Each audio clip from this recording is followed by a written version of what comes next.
What's going on, everybody? Doc from Average Gamer Guys back again, a little bit more Halo Wars 2 content. So here's what I'm doing. I am putting up a visual representation of all of the optional and bonus objectives. I know a lot of people are looking for something like this.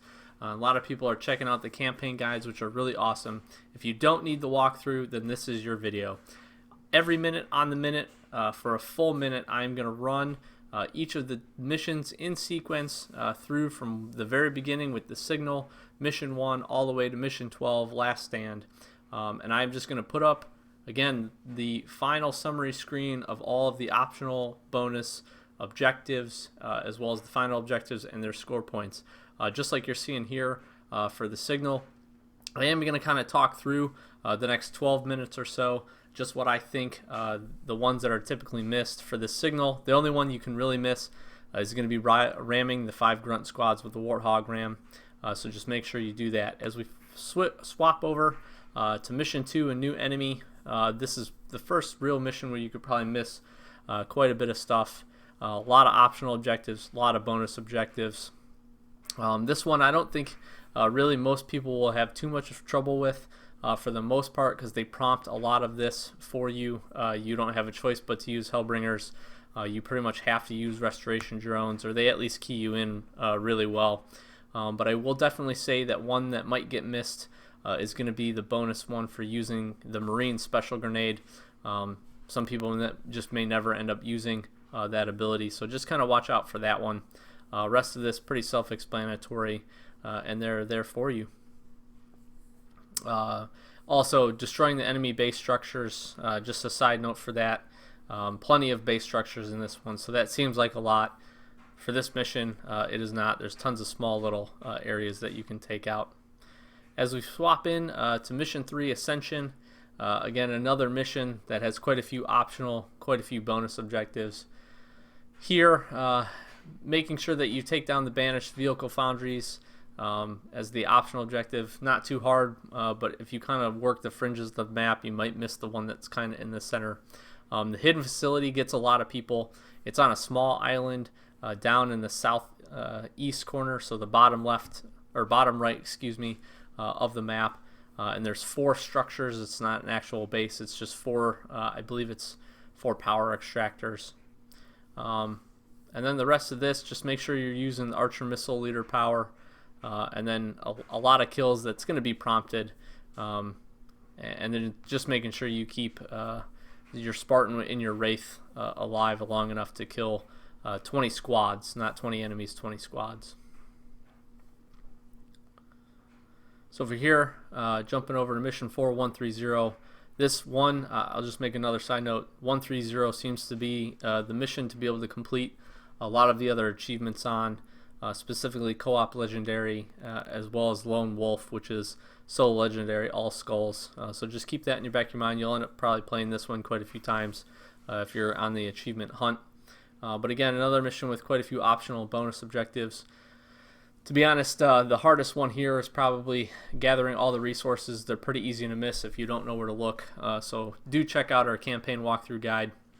If any of these give you any trouble, if any of the missions at all give you a little bit of trouble, mission 8 seems to give a lot of people trouble with the light bridge. It gave me trouble, to be honest. So besides that, just make sure you're using your Lotus Mines and your Archer missiles here. You shouldn't have too much trouble with the rest of this. The grunt squad can't get away from you. Just make sure Alice is in a good position. As we hop over to mission 5, Cartographer, only one optional, one bonus objective here.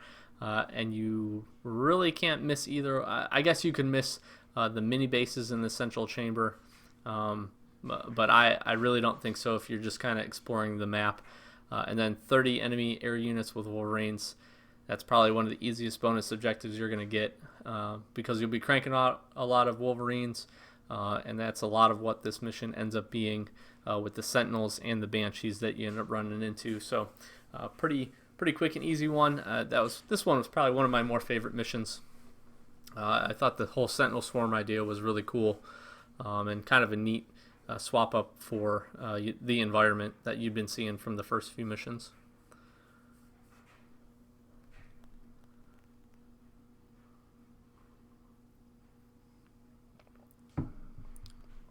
So as we hop over into mission 6, Mission 6, Lights Out. 4 optional, 2 bonus objectives here. This one is pretty tough. This is probably one of the harder ones to get all of the optional and bonus objectives all in one go. Especially if you kind of screw up like I did and make too many Hornets, because I am a big fan of the air units, big fan of the Hornets. So I will say, making sure that you don't lose a Hornet to the reverse. You can't lose a single one. That's pretty tough as far as an optional objective. And then making sure that no banished make it through the portals before you can destroy the devices. That's also pretty tough, because they kind of try to trick you out with the placement of the device that you have to destroy. It's not always in the same location relative to the portal. Besides that, just making sure you get all the prisoners. There is a set of prisoners that you could kind of just roll right by and miss. And then just don't get anything destroyed by the capital ship. As we jump into the next one, From the Deep, I think, Mission 7 here. 2 optional, 2 bonus. Making sure that you build 2 turrets on the beach. This one's not too bad. Upgrade those turrets to anti-vehicle. You actually have 3 turrets that you can build. That third one you can build to whatever you want. It can be anti-vehicle. I think I recommended anti-air. And then just making sure you get 20 kills with the Scorpion and that you hijack a Locust. That one you could probably miss if you're just not paying attention. But you get plenty of chances to do that with Alice. And then the Scorpion, just make sure it gets in the fight. I kind of like to hang mine back because it does have pretty good range. Just make sure it's getting in there and knocking out some of those kills. Shouldn't have too much trouble with this mission or with any of the objectives on this one, as long as you're just kind of paying attention. Another one of my favorite missions. This is the first kind of like defense mission that you end up fighting in. So definitely enjoyed this one. Hopping over into Mission 8, Hold the Line. This one is pretty tough. This is probably has the single toughest optional or bonus objective to be able to get, which is 10 enemies with the light bridge. It's not hard to do. 10 enemies isn't a lot. The light bridge, you can do 1 drop on this and get 10. The hard part is getting the light bridge to get activated, it not glitching on you, and you being able to use it. Sloth was working through this on Legendary. He was having some trouble where he couldn't activate the light bridge, even though the brutes had turned it on. He couldn't turn it off.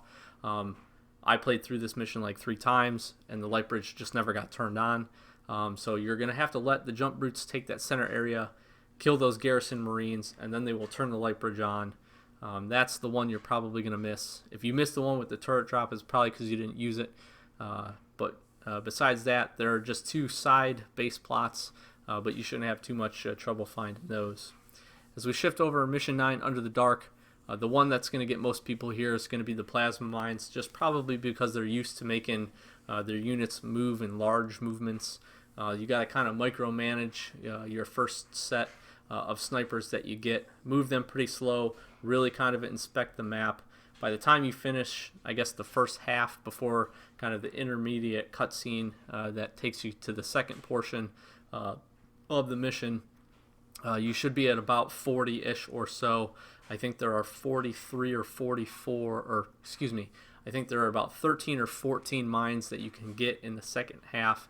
So as long as you're into the 40s by the time you make it to the second half of the mission, just move slowly and you should be able to find the rest. The rest of this is just using your snipers, use your Kodaks, get some kills, and then using that orbital strike, which is actually your archer missiles. It's nothing different. I don't know why they call it orbital strike here. But besides that, you should knock those out. As we get into the Foundry, you got 3 optional, 4 bonus. I don't think any of these, honestly, were that bad. One that can get away from people is going to be the optional one, destroying the fortress under 20 minutes. It gives you a 30-minute time limit, so really just knock 10 minutes off of that, and that's when you have to have the mission complete by, at least that portion of it, because that time doesn't start right away. Obviously, you're going to be able to keep the Scarab alive, so that shouldn't be a problem.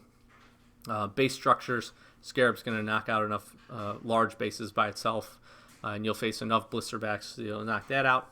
And then I just recommend building up Wolverines, a couple of them at least when you get your first base.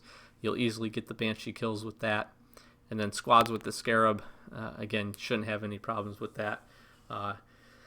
So yeah, there are one kind of hidden production facility. As long as you're just kind of moving around the map, scoping everything out, you should be able to pick all those up. So not too tough.